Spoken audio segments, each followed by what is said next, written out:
Hello, everyone. My name is Gil Fried. I'm the crowd management doctor, and I have another crowd management doctor with me today who's going to be able to shed some light on what's going on, especially at the youth sport and high school sport level, because he is a genius in this area. He's been the leading educator in this space for years. I don't want to say how many years because that will date us all, but let's say a number of years. And his name is Jay Hames. And Jay, why don't you introduce yourself to the viewers and give us a little backdrop of your history and your background? Sure. Gil, I was a former teacher, coach, athletic administrator, politician in charge of police, fire, and safety in our community. And I went to a basketball game. We were the visiting school and walked outside at the end of the game and bam, bam, bam, gunfire. And the gunfire was in my direction and the projectiles were whizzing by my right ear, hitting the mortar and the metal behind me.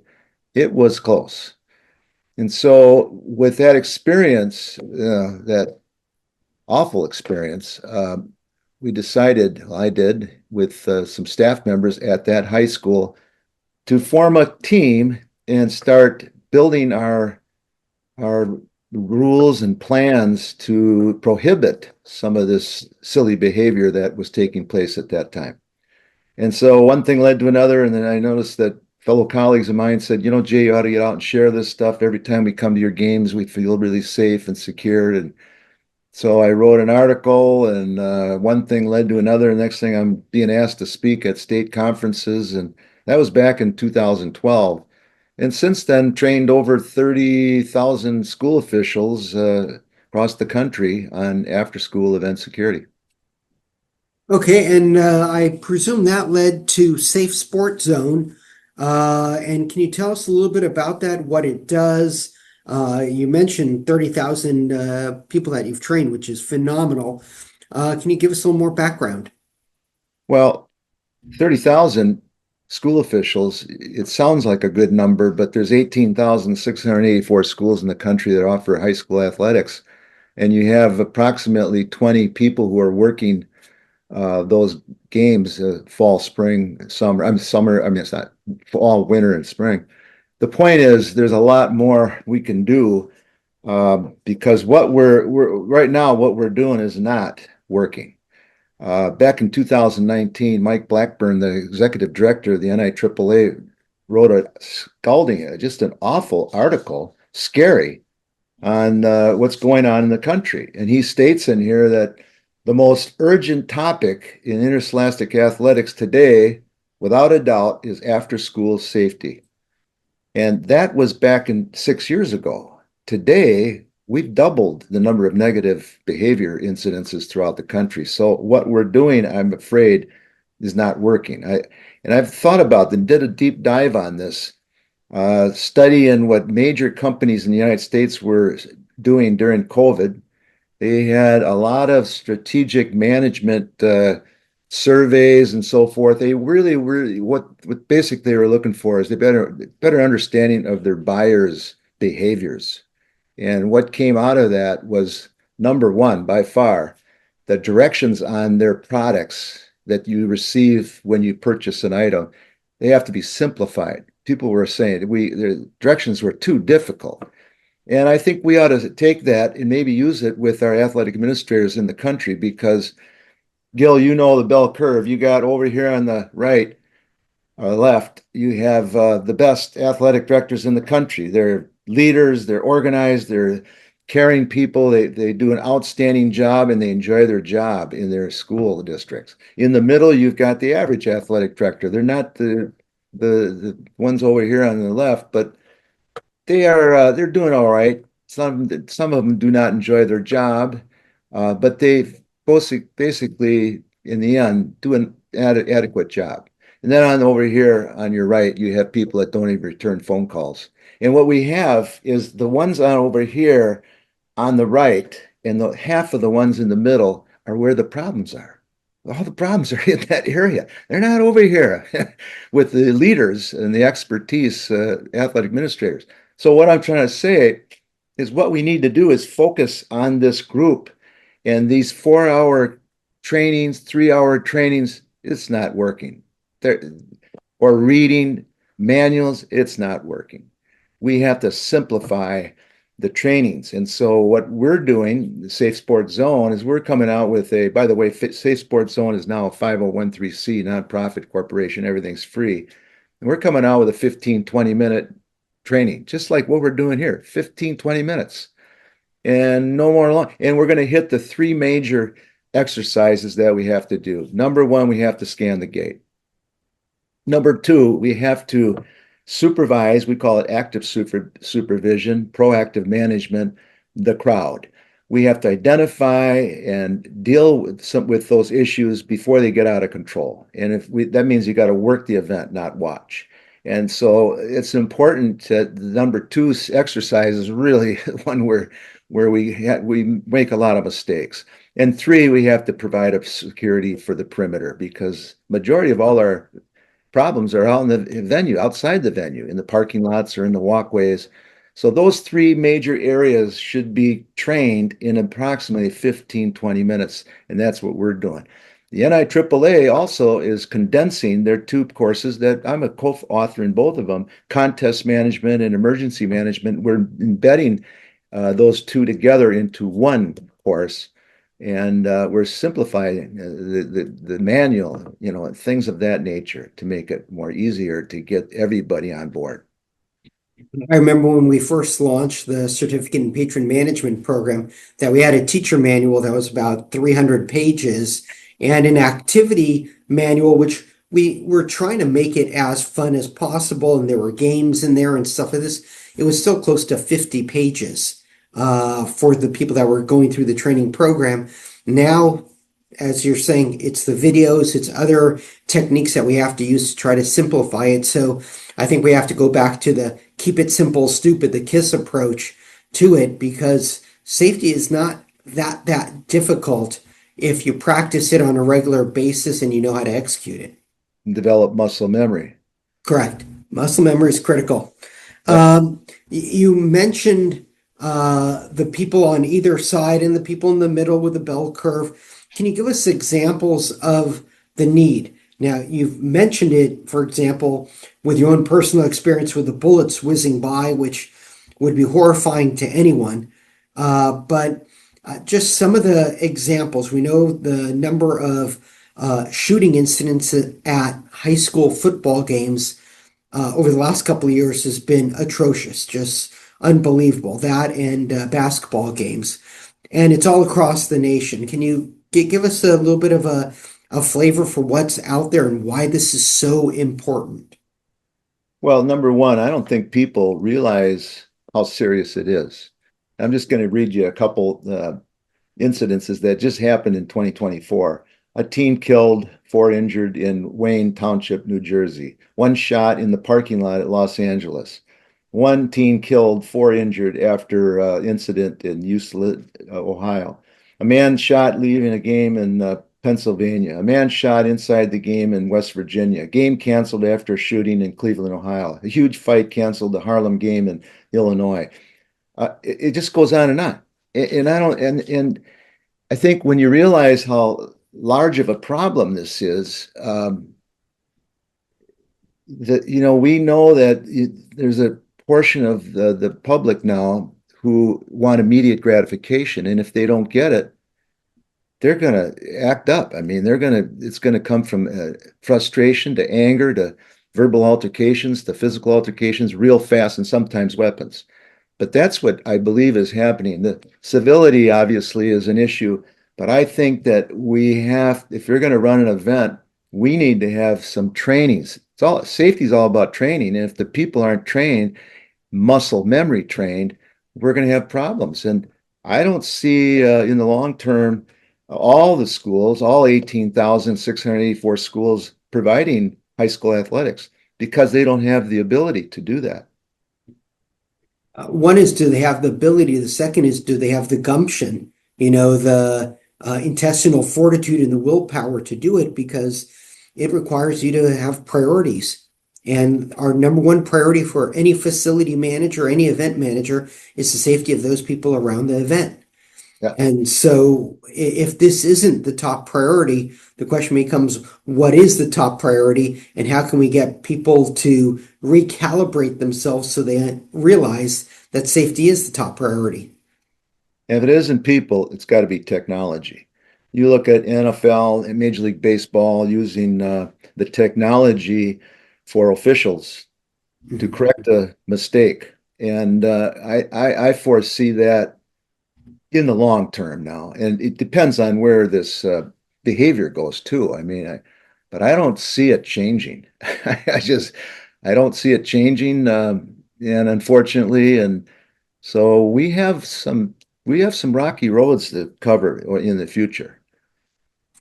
And technology will be able to help some, maybe facial recognition software, to help with people who are banned from going to events, maybe better scanning equipment coming forward, things like that. But you can never replace the ears and eyes and the senses of people that work the front line to know what's going on, figure out the flavor of what's going on at an event, what are the things that might be brewing that could be problematic.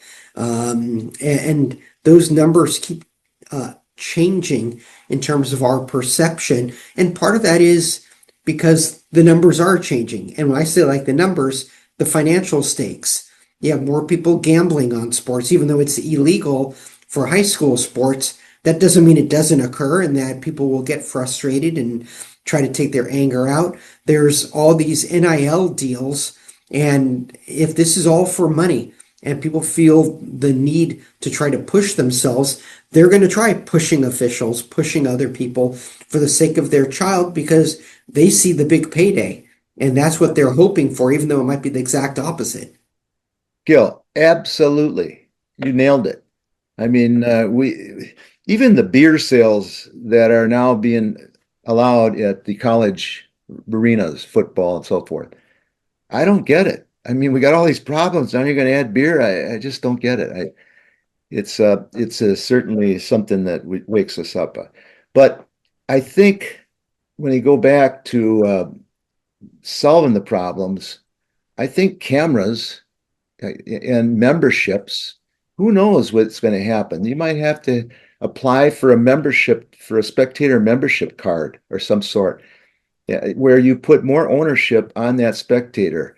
I know in Arkansas, I just read an article today in Athletic Business Magazine where some school districts got 3 injections and you're done, where they increase the penalty the more it happens. And I think we have to probably look at some of those rules. I'd like to see one incident and you're gone if it's flagrant enough. And to go to what you were talking about throughout the rest of the world, often if you're a fan of a certain club, let's say like Rio Plata in Argentina, you're a member of the organization. You have access to their swimming pools and their fields and all that kind of stuff. But on top of that, they know who you are coming into the facility. And then in other parts of the world, like in England, when they have the World Cup, for people that are known hooligans, they confiscate their passports so they can't travel out of the country in order to disrupt games that are held outside.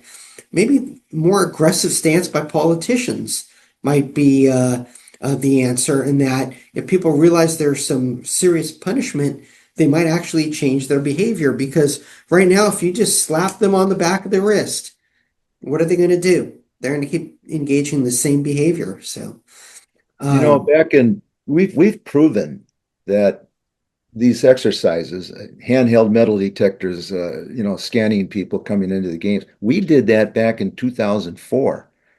And we were so efficient that the state association would always book us to hold the biggest game and the most volatile games.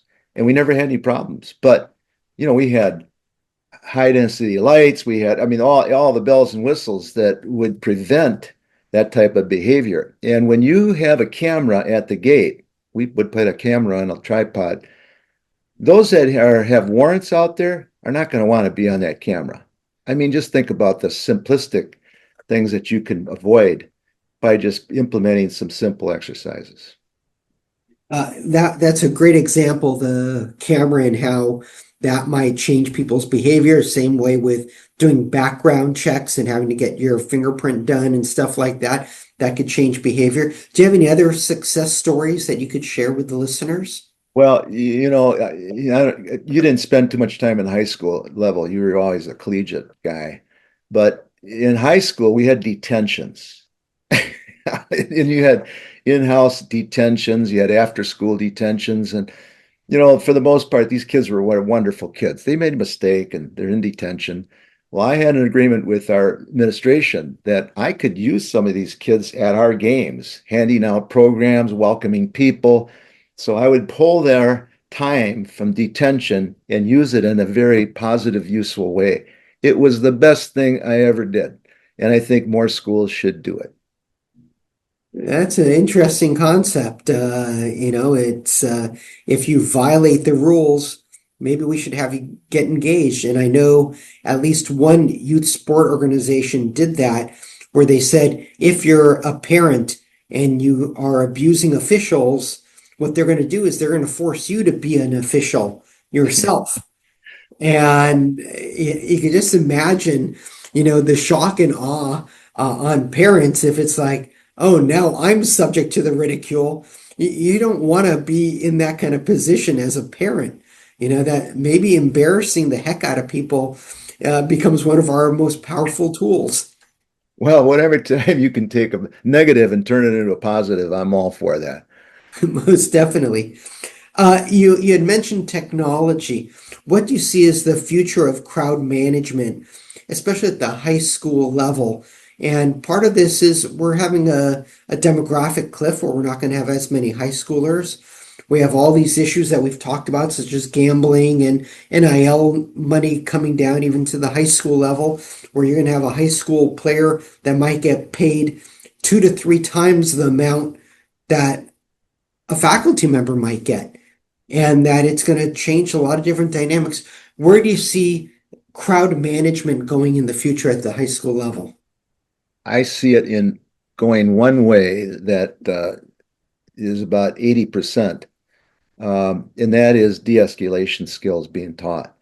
Um, we're so far behind on that. And CPI, Crisis Prevention Institute, our sponsor, is the largest worldwide company. They train more people on de-escalation than anybody in the world. And so we're simplifying some of the techniques for after school event security because some of the people that we hire, they only work once or twice a month. And so it's got to be a simple, and we have it down where we keep all dialogue with the irate fan, if you have to go up there and address them, in a question format. That's number one. You're not directing them, you're not telling them what to do, you're asking a question. And so, Gil, if you were the irate fan, I'd go up and, yeah, I'm sorry, sir, can I help you? I mean, I would just ask a simple question and then wait for their response. A lot of teachers, they don't want to do that. They want to jump right in and start directing, and they got to learn to wait and listen because the listening is the de-escalation. When the person can verbally express themselves and vent, that's de-escalation 101. There's so much we can talk about on that, but we feel we can get that in with the scanning of the gate, with the perimeter security in 15, 20 minutes. Of course, it's virtual. I'm going to be busy, but I think that we can do it effectively. And again, it's not like turning on a switch, a light switch. When you learn and you really take some of the education components out of de-escalation, you got to practice them. This is practice 24/7. And the more you do it, the better you get. And you'll find that it works. And that's where I think we could really improve. Yeah, I've heard the term verbal judo, used quite a bit in this regard. And it's using your language as well as using the nonverbal communication techniques that we all have and that we all need to master when we're facing a crowd. If you have your arms crossed and if you're, squaring up to people, if you're doing things like that, that's not going to help you with de-escalating a situation. So you have to think about your surrounding, the environment. And Sometimes they want to vent. Sometimes they might be intoxicated, might have medical emergency, whatever it is. You don't want to just, rush to judgment. You just want to take it in, take it in. And then there's no harm in that process of saying, thank you for that information. I think this is above what I can do. Let me bring in a supervisor. And that's not a bad thing. That Yeah. gives someone time to relax, think about it. Maybe it will de-escalate. Maybe the fear of facing someone who's a more senior official might be something that will change someone's behavior, especially if it's, let's say, like a student and they have a teacher that is trying to de-escalate, but now the principal is going to be coming, or the athletic director, or the head coach, whoever it might be. That might motivate someone to change their behavior. And those are all very simple techniques. Any last strategies that you would like to share with our Yeah. listeners? You can't de-escalate somebody if you're mad. It doesn't work. I mean, behavior influences behavior. So the best people I had over the years, when I was active as an AD, were female counselors, male counselors too. They get it. They understand how to de-escalate. They lower their voice. They say it's not what you say, it's how you say it. And so all those little techniques, if you work on them, they're not that hard, but you just have to take the time to practice, practice, practice. It's like any sport. You don't become an expert in a sport by playing it once and then I can go out there and I played tennis once. I could go to the All England tournament. I could win it. No, muscle memory, practice, practice, practice. And so I can't stress that enough, just like you stressed it here. Any last words for the people that are listening?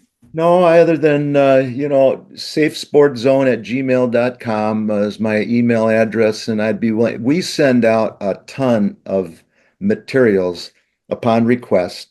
So if anybody is looking for information, materials to use at their games, we have emergency plans, we have posters that display the right messages. Any of that information materials that you want, just email me and I'll send it out free. It's all paid for by CPI, Crisis Prevention Institute. That's wonderful. Thank you so much, Jay. Not just for being on this episode, but also thank you for everything you're doing to help make youth sports safer. It is, one of these tasks that we often have in life where we choose a mission that guides us and that becomes our reason for getting up in the morning and that we can see a tangible impact. And I know that you are making an impact on a lot of people's lives and programs. So thank you so much for that. I really appreciate it. Thanks, Gil. You have a good day. All Nice to right, come. take care. And All for right. everyone that's listening, be well. Take care.